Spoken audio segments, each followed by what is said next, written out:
Assalamualaikum warahmatullahi wabarakatuh. Untuk materi biaya produksi sendiri ini, saya nggak menyampaikan secara full karena sebelumnya sudah disampaikan oleh para mahasiswa dalam bentuk paper. Jadi di sini saya hanya menyampaikan sebagai pelengkap saja.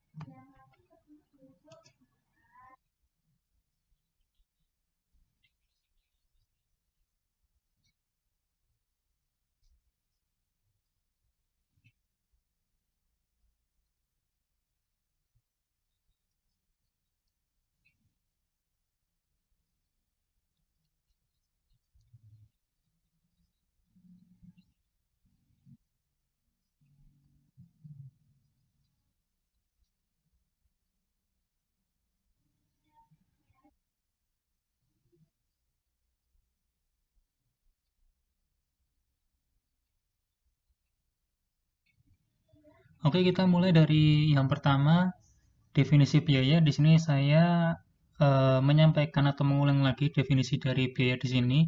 Biaya di sini lebih kepada biaya produksi yang digunakan di dalam suatu pabrik. Yang namanya pabrik itu berarti mereka lebih menghasilkan produk dibandingkan jasa. Di sini definisi biasanya adalah seluruh sumber daya yang digunakan untuk menghasilkan dan memperoleh suatu barang atau jasa. Dalam arti ekonomi, adalah semua beban yang harus ditanggung untuk menyediakan barang atau jasa agar dapat dibeli dan dikonsumsi oleh konsumen. Biaya produksi adalah semua pengeluaran yang dilakukan oleh suatu perusahaan untuk memperoleh faktor produksi, input-input yang digunakan untuk menghasilkan suatu produk atau output. Penggolongan biaya produksi. Di sini biaya produksi terbagi menjadi dua, yaitu biaya produksi jangka pendek dan biaya produksi jangka panjang.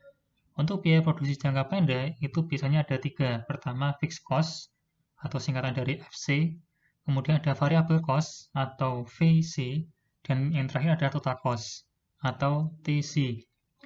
Untuk biaya jangka panjang itu adalah gabungan dari beberapa jangka pendek yang dihitung kemudian diketahui hasil yang paling optimum.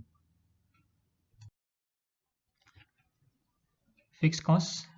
Fixed cost adalah seluruh biaya yang dikeluarkan untuk memperoleh faktor-faktor produksi yang sifatnya tetap, misalnya membeli tanah, mendirikan bangunan, dan mesin-mesin untuk keperluan usaha.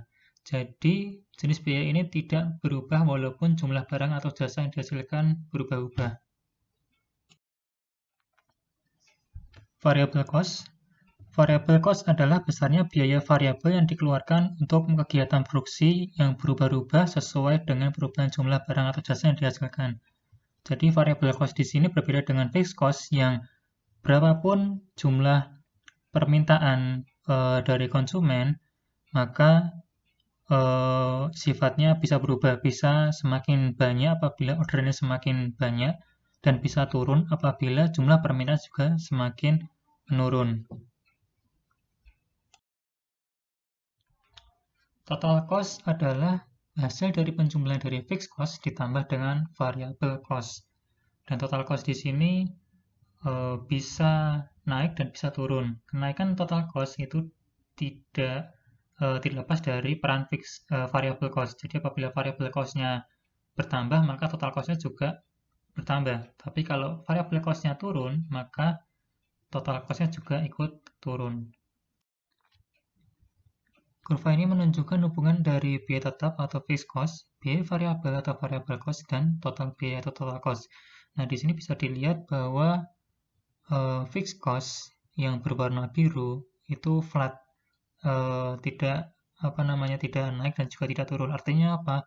Bahwa fixed cost di sini adalah semua total biaya yang dikeluarkan yang sifatnya tetap meskipun perubahan dari produksinya ini naik atau turun. Jadi walaupun produksinya naik atau turun, ini tidak terpengaruh. Nah, contoh dari fixed cost seperti apa? Contohnya ini seperti biaya bangunan, kemudian biaya mesin-mesin. Yang kedua, variable cost. di sini dimulai dari angka 0 kemudian naik. Nah, artinya apa? Di sini menunjukkan bahwa variabel cost adalah semua komponen biaya yang digunakan untuk memproduksi suatu barang.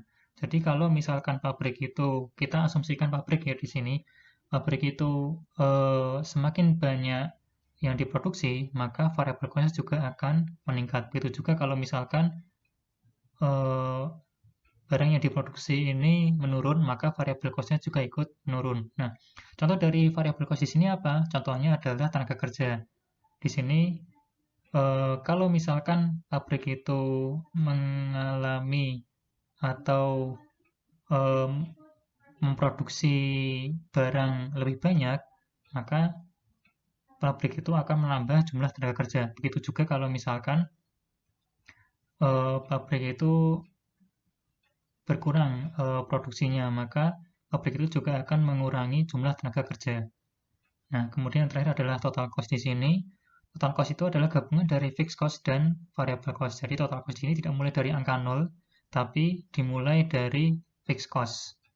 Kemudian total cost ini juga akan meningkat sesuai dengan peningkatan dari variable cost.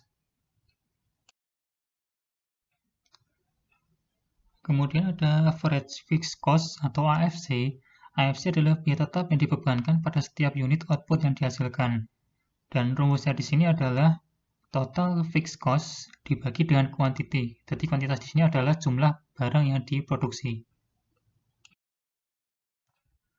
Lalu ada average variable cost atau AFC adalah biaya berubah atau variabel yang dibebankan pada setiap unit output yang dihasilkan. Nah, rumus dari AFC sendiri adalah total variable cost dibagi dengan quantity. Average total cost atau ATC adalah total biaya baik yang fixed cost maupun yang variable cost yang dibebankan pada setiap unit output yang dihasilkan. Rumus dari total cost di sini adalah total average fixed cost ditambah dengan average variable cost. Kemudian ada tambahan dari marginal cost di sini. Marginal cost adalah perubahan total biaya karena terjadinya perubahan output yang dihasilkan. Rumus dari marginal cost adalah delta total cost dibagi dengan delta quantity. Baik, tabel di sini menjelaskan pemahaman dari rumus-rumus yang sudah dijelaskan sebelumnya. Jadi di sini kita lihat ada biaya bersifat total dan biaya bersifat per unit, di mana biaya bersifat total itu terdiri dari total fixed cost, total variable cost, dan total cost. Dan biaya bersifat per unit itu ada average fixed cost, average variable cost, dan average total cost. Nah, total fixed cost itu kan definisinya tadi adalah semua jenis komponen biaya yang tidak terpengaruh oleh produksi. Jadi sekalipun pabrik itu belum berproduksi, maka biayanya sudah mulai dihitung. Di sini dimisalkan 100, kemudian sampai kuantiti ke 10 dan mungkin sampai selanjutnya itu juga sama tetap 100. Sedangkan variable cost adalah semua jenis komponen biaya yang dipengaruhi oleh produksi. Jadi kalau produksinya naik, maka variable cost-nya akan naik. Kalau produksinya turun, maka variable cost-nya juga ikut turun. Nah, di sini contoh ini untuk mempermudah saja, quantity di sini semakin meningkat dari 0 sampai 10. Maka total variable cost-nya juga dimulai dari 0 sampai 400. Nah, sedangkan total cost adalah penjumlahan dari total fixed cost dan total variable cost. Lalu ada biaya bersifat per unit, itu ada average fixed cost yang dimulai dari quantity yang pertama. Jadi average fixed cost tadi kan rumusnya fixed cost dibagi dengan quantity, yaitu 100 dibagi 1 jadi 100. Kemudian 100 dibagi 2 menjadi 50 dan seterusnya. Nah, kalau kalian perhatikan di sini, average fixed cost semakin banyak yang diproduksi, maka average fixed cost juga semakin turun. Namun, kalau kuantitinya ini terus kan misalkan 10 ke bawah 10 sampai berapa dan seterusnya gitu, maka average fixed cost itu tidak akan mendekati angka 0. Memang seperti itu. Lalu ada average variable cost. Di sini rumusnya tadi kan fixed cost dibagi dengan quantity. Jadi 60 dibagi 1, 60. 85 dibagi 2, itu 42,5 dan seterusnya. Nah, kalau kalian perhatikan di sini, variable cost, average variable cost, itu dari quantity 1 sampai quantity 5, itu menurun dari 60 sampai menjadi 25. Tapi, mulai quantity 6 sampai quantity 10, nilainya itu naik lagi. Dari 25, kemudian 25,8 menjadi 40. Nah, perubahan nilai dari 25 sampai 40 ini yang disebut dengan law of diminishing return. Jadi, pabrik akan mengalami atau terjadi peningkatan biaya dari produksi kalau pabrik itu semakin meningkatkan kuantitinya. Lalu ada total cost, average total cost, di mana average total cost di sini rumusnya total cost dibagi dengan quantity. 160 dibagi 1, 160. 185 dibagi 2, 92,5, dan seterusnya. Average total cost ini mengikuti dari fixed cost dan average variable cost. Jadi nanti kalau digambarkan secara kurva itu bentuknya U. Jadi average fixed cost itu turun dari atas ke bawah itu turun, tapi tidak akan mendekati angka 0. Average variable cost itu kalau digambarkan nanti bentuknya U, cekung. Di mana titik terendahnya itu ada di quantity kelima dengan nilai 25. Average total cost juga bentuknya cekung, berbentuk U karena mengikuti variable cost. Nah, kemudian ada satu tambahan lagi yaitu marginal cost. Marginal cost di sini bisa kita lihat yaitu perubahan margin akibat dari bertambahnya biaya produksi.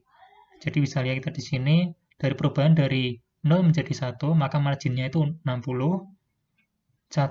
Perubahan dari kuantitas 1 menjadi 2 itu menjadi 25 dan seterusnya. Nah, kalau kalian perhatikan di sini juga marginal cost di sini memiliki nilai terendah. Nilai terendahnya itu yaitu 5 yang di antara quantity 3 dan quantity 4. Ini adalah marginal cost paling kecil. Nah, sekarang pertanyaannya, setelah semua data dilengkap, lalu produksi paling optimum tuh yang paling mana, yang gimana? Nah, di sini bisa kalian lihat dari average total cost yang paling rendah. Kalian bisa lihat di sini average total cost yang paling rendah itu adalah ketika pabrik itu memproduksi sebanyak 6 unit. Jadi ketika memproduksi sebanyak 6 unit, maka average total cost-nya menjadi 42,5. Dan setelah itu, ketika produksinya itu ditambah, maka secara otomatis pabrik itu juga akan mengalami peningkatan biaya sesuai dengan jumlah produksi yang ditambah.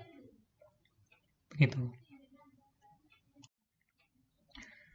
Baik, di sini kurva yang memperjelas dari tabel sebelumnya, di mana ada sumbu Y yaitu biaya dan sumbu X yaitu produksi.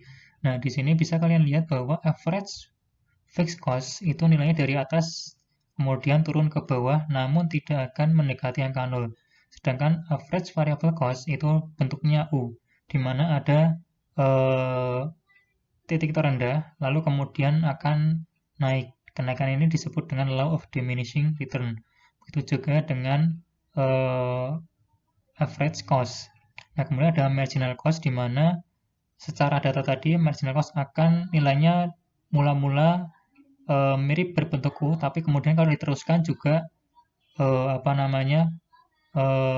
ke atas dan pada akhirnya memotong average cost dan average variable cost.